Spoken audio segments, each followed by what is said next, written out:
संघाई। मुझे कोई भ्रम नहीं था। मैं जानता था कि संघाई वास्तव में रहने के लिए एक अत्यंत कठिन स्थान होने वाला है, परंतु भाग्य का विधान था कि मैं वहां जाऊं।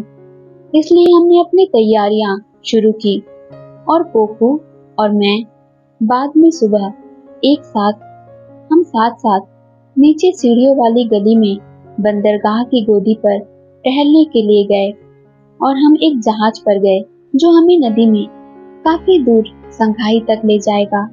अपने केबिन में हमने केबिन को साझा किया था। मैं अपनी सहायिका पर लेटा और पिछले समय के बारे में विचार किया। पहली बार मैंने संघाई के संबंध में मैं जो कुछ भी जानता था उस पर विचार किया। यह तब था जब मेरे शिक्षक लामा मिंग्या डोंडुक मुझे अतीन्द्र ज्ञान की बारीकियों को सिखा रहे थे, और चूंकि यह विशिष्ट ज्ञान किसी के लिए रुचिपूर्ण और दूसरे के लिए सहायक हो सकता है, मैं अपना सच्चा अनुभव यहाँ दे रहा हूँ। कुछ वर्ष पहले की बात है, जब मैं लहाशा के बड़े लामा मठों में से एक में विद्यार्थी था। मैं और मेरी कक्षा के अन्य छात्र बाहर जाने की इच्छा करते हुए स्कूल के कमरे में बैठे थे। कक्षा सामान्य से खराब थी क्योंकि शिक्षक बड़ा उबाऊ था।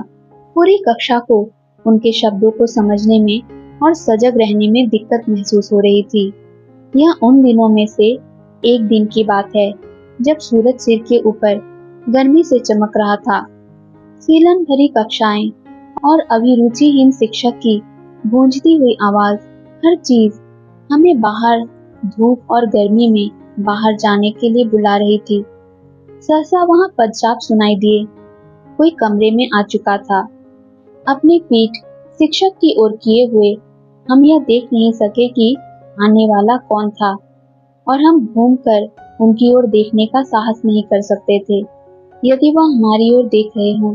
कागज की सरसराहट, मेरी क्लास को कौन खराब कर रहा है, एक तेज चटाक की आवाज। जैसे ही शिक्षक ने अपनी छड़ी मेज पर पटकी, हम सब डर के मारे उछल पड़े। लोब्सांग रंपा, इधर आओ। पूर्वाभास से भरा हुआ मैं अपने पैरों पर उठ खड़ा हुआ, घूमा और 3 बार झुककर दंडवत की। अब मैंने क्या किया है? क्या मठाध्यक्ष ने मुझे आगंतुक लामाओं के ऊपर पत्थर गिराते हुए देख लिया है? क्या मुझे अखरोटों के अचार में से कुछ को चखते हुए देख लिया गया है? क्या मैं? परंतु शिक्षक की आवाज ने शीघ्र ही मेरे मन को राहत प्रदान की। लोब्सांग रंपा, आदरणीय वरिष्ठ लामा, आपके शिक्षक लामा मिंग्या डोंडुक ने आपको तुरंत बुलाया है। जाओ और उनकी तरफ मेरी अपेक्षा अधिक ध्यान दो। मैं जल्दी से गया। जैसे ही मैंने दस्तक देने के लिए अपना हाथ उठाया, आवाज आई, अंदर आ जाओ। और मैं अंदर गया। जब खाना आसपास हो तो तुम्हारा अतीन्द्र ज्ञान कभी असफल नहीं होता। मेरे पास चाय और अखरोट का अचार है। तुम एकदम सही समय पर आए हो।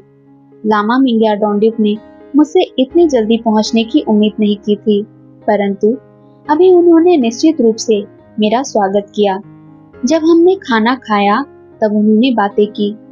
मैं तुम्हें विभिन्न प्रकार के उपकरणों के साथ उपयोग करते हुए गेजिंग क्रिस्टल का अध्ययन कराना चाहता हूँ। तुमको उन सब से परिचित होना चाहिए। हमारी चाय खत्म करने के बाद वे मुझे भंडार कक्ष की ओर ले गए। यहाँ सभी प्रकार के उपकरण रखे हुए थे। प्लानशीट, टैरो कार्ड, काले दर्पण और पूर्णतः आश्चर्यचकित करने वाले उपकरणों की एक श्रृंखला। हम आसपास घूमे। उन्होंने विभिन्न वस्तुओं की ओर इंगित किया और उनके उपयोगों को समझाया। तब मेरी ओर मुड़ते हुए उन्होंने कहा, कोई एक क्रिस्टल उठा लो जो तुम्हें अच्छा लगता है, कि तुम्हारे लिए सामंजस्यपूर्ण होगा। सबको देखो और अपनी पसंद का चुन लो। मेरी निगाह अति सुंदर गोले असली चट्टानी क्रिस्टल जिसमें कोई दोष नहीं है और ऐसे आकार का है कि पकड़ने के लिए उसे दोनों हाथों में उठाना पड़ेगा, के ऊपर पड़ी। मैंने उसे उठा लिया और कहा, ये वह है जो मैं चाहता हूँ। मेरे शिक्षक हंसे। तुमने सबसे पुराने और सबसे अधिक मूल्यवान को चुना है।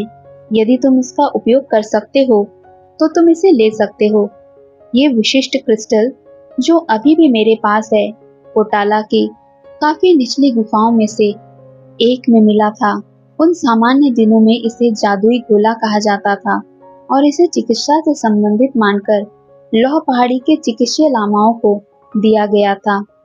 इस अध्याय में थोड़े बाद में कांच के गोले, काले दर्पणों और पानी के गोलों के बारे में बताऊंगा, परंतु अभी यह बताना कि इन्हें कैसे तैयार किया जाता है और हमने अपने आप को इसके साथ उपयोग के लिए कैसे प्रशिक्षित किया, ये दिलचस्प हो सकता है। स्पष्ट है कि यदि कोई शारीरिक और मानसिक रूप से स्वस्थ है और उसकी नजर अच्छी है और जैसे कि तीसरी आंख के साथ भी है, वह ठीक होना चाहिए और इसके लिए हमें इनका तथा दूसरी युक्तियों का उपयोग करने के लिए तैयार होना चाहिए। मैंने अपना क्रिस्टल उठा लिया था और मैं उस पर देख रहा था, दोनों हाथों में पकड़े हुए। ऐसा लगा कि यह भारी गोला है जिसमें एक खिड़की की आधी तस्वीर दिख रही है, जिसके हाशिए पर एक चिड़िया बाहर बैठी हुई थी। अधिक समीप से देखने पर मैं लामा मिंगिया डोंडिप का धुंधला सा परावर्तित चित्र देख सका और हाँ, अपना खुद का परावर्तन भी। तुम इस पर देख रहे हो लोब्सांग, और यह तरीका नहीं है जिसमें इसका उपयोग किया जा सके। इसे पूरा ढको और तब तक प्रतीक्षा करो जब तक कि तुम ना दिखने लगो। अगली सुबह मुझे अपने पहले खाने के साथ कुछ जड़ी बूटियां लेनी थी। जड़ी बूटियां खून को साफ करने के लिए, सिर को साफ करने के लिए और सामान्य संरचना को व्यवस्थित करने के लिए। ये सुबह और शाम 2 हफ्तों तक ली जानी थी। हर शाम को मुझे अपनी आंखों और सिर के ऊपर के भागों को काले कपड़े से ढकते हुए 1.5 घंटे आराम करना था। इस बीच मुझे विशेष श्वसन क्रिया का एक विशेष लय के साथ अभ्यास करना था। इस अवधि में मुझे अत्यंत सावधानी पूर्वक ध्यान से निजी स्वच्छता के साथ ये सब करना था। 2 सप्ताह पूरे होने पर मैं पुनः लामा मिंगिया डोंडिप के पास गया। हम छत पर छोटे शांत कक्षा की ओर चले। उन्होंने कहा, जब तक तुम इससे और अधिक परिचित नहीं हो जाते, तुम्हें एकदम शांति की आवश्यकता होगी। हम इसके अंदर फर्श पर अपनी अपनी गद्दियों पर बैठे। हमारे पीछे एक खिड़की थी जिसमें से हम दूरी पर स्थित पहाड़ों को, जो हमारे आनंददायक घाटी के संरक्षक के रूप में थे, देख सकते थे। मैं देखना चाहता था कि क्रिस्टल में क्या है।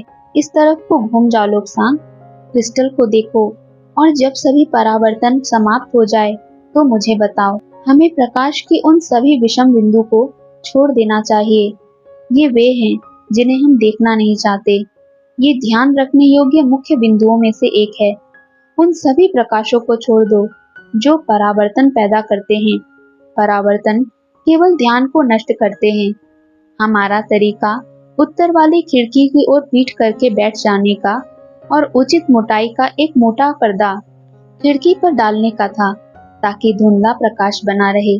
अब पर्दे गिरा देने के बाद क्रिस्टल मेरे हाथों में मृत निष्क्रिय दिखाई दिया।